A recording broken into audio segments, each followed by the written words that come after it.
aí nós descobrimos o seguinte: para 399 municípios do Paraná, a Controladoria Geral da União conta apenas com 43 servidores, incluindo analistas, técnicos, e todos eles fazem análise das contas públicas. 43 para 399 municípios. Notem bem esse número.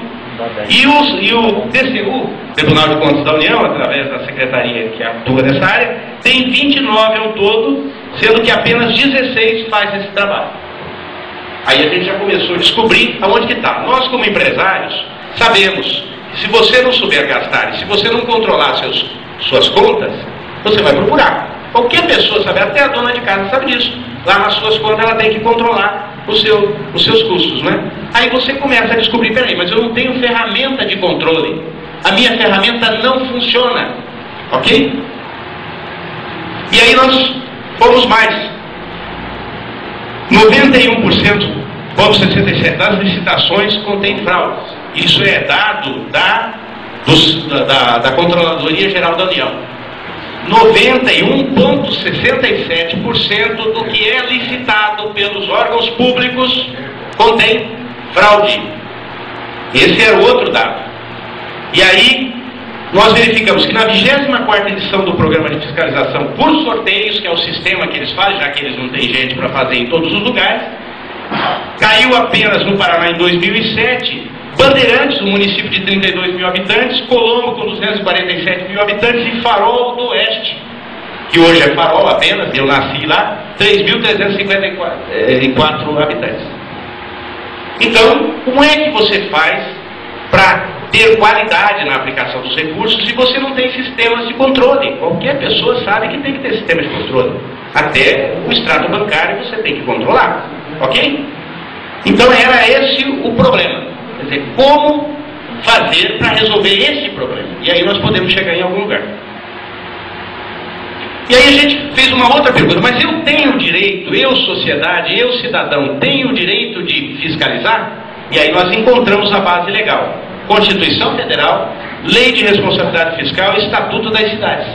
Esses três instrumentos jurídicos e seus disciplinamentos nos dão esse direito. Mas nós sabemos que é difícil eu, Cir Carvalho ou o Valdir, chegar num órgão público, seja qual for, e falar assim: olha, eu queria aqui os números que eu quero analisar. Ele já vai ficar rotulado, se ele tiver negócio ele vai ter problema, e assim por diante. Isso é da própria sociedade, concordam comigo?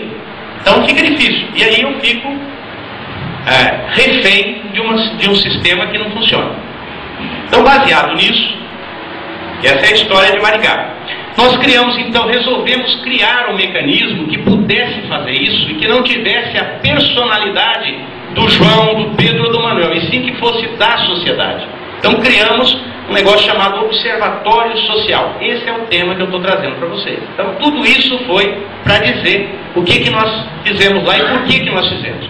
E aí criamos o Observatório Social através da SER, que é a Sociedade Eticamente Responsável, que já era uma ONG que levantava valores sociais, todo esse conceito de ética. Tá?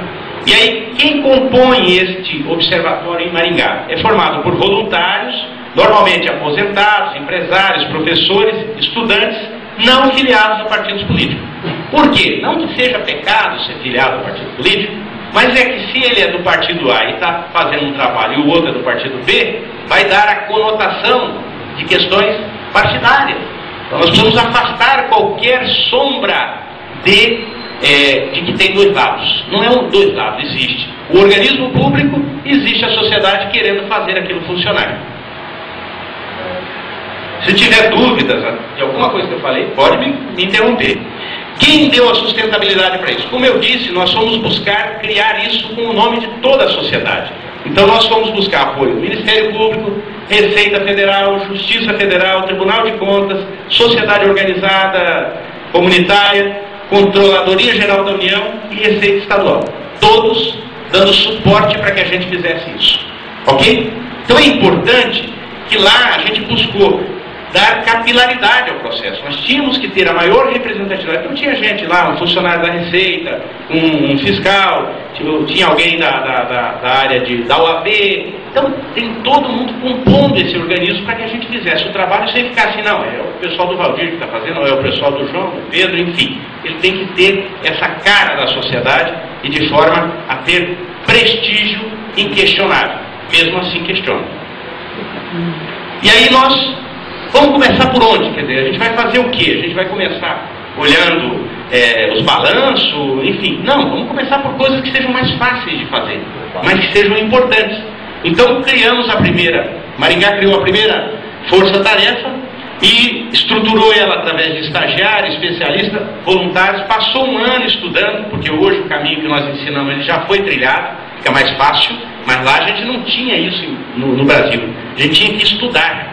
Então foi feito isso, montamos a força-tarefa e fomos atuar na maior parte dos gastos públicos, que é saúde, educação, e por um fato que aconteceu em Maringá, talvez alguém leu sobre laptops e outras coisas, Câmara Municipal. Tá? Então vamos analisar as licitações em tempo real. Notem bem, senhores e senhoras, nós não fomos olhar pretérito, porque o objetivo não é achar culpados. Esse trabalho, o objetivo é evitar que haja culpados e desperdício. Fundamental é não deixar sair o dinheiro. Porque no caso lá, que eu mostrei para os senhores e para as senhoras, dessa situação, aqui, só voltando um pouquinho, tá? Quanto voltou para os cofres públicos? 1.200.000 que foram 2 colheitadeiras apreendidas no Mato Grosso e que foi a leilão em praça pública. O resto não voltou. Então o nosso objetivo não é descobrir se alguma coisa saiu, é evitar que saia. Fundamentalmente é isso. Só mais um pouquinho. Então, baseado nessa questão, fizemos a força-tarefa. E o que nós encontramos? Todo mundo já sabe. Medicamento, fizemos análise de todos esses materiais, de áreas na Câmara, máquina de costura, container, gênero alimentício, veículo, material, enfim. Tudo isso aí foi analisado nas licitações que pegamos. E achamos o quê? Tudo que todo mundo sabe. Irregularidades no descritivo do edital, se você descreve de forma inadequada, pode criar um vício, pode gerar um problema no fornecimento, compra superfaturada, compra sem licitação, participação de atravessadores, enfim. Tudo que a gente mais ou menos imagina, fala a boca pequena, mas não tem elementos técnicos para provar. Na questão dos fornecedores, porque a gente tem que analisar o seguinte: para ver o corrupto, há o corruptor. Para ver a evasão do dinheiro de dentro do serviço público, do órgão público, tem que ter alguém recebendo lá de fora. Então tem que olhar isso sem ter prurido. Não pode falar, não, mas tem um empresário aqui envolvido. Se ele estiver de forma incorreta, ele tem que assumir esse papel e resolver. Porque o que acontece? Eu vou mostrar para os senhores que é uma meia dúzia que acaba sendo privilegiada. E, na verdade, a grande maioria que poderia participar acaba não podendo participar. Então tinha tudo isso. Notas calçadas, canceladas, base de cálculo errada, modelos inadequados e venda sem estoque. Tinha gente que vendia coisa que não tinha, porque não tinha o compromisso de entregar talvez. Ok? Vamos mostrar outras coisas que envolvem o desperdício do dinheiro público, que não é só a questão documental. Isso aqui é o almoxarifado da Secretaria de Saúde na primeira visita. Veja bem, não tem ventilação, o ar-condicionado, climatizador não funciona, lâmpadas próximo, até o telhado, isso é caletão, calor de 45 graus, medicamento prejudicado, não faz efeito no paciente e, além de tudo, perde o medicamento. Correto? Concorda? Tem algum médico aqui? Ok. A mesma coisa, entrada de sol, não pode, exposição ao sol, enfim, tudo isso. Remédio próximo ao telhado, já falei. Controle de estoque.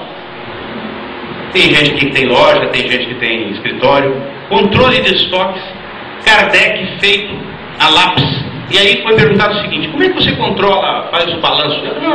Eu pego, conto o que tem, menos o que tinha no papel, o resto é o que saiu.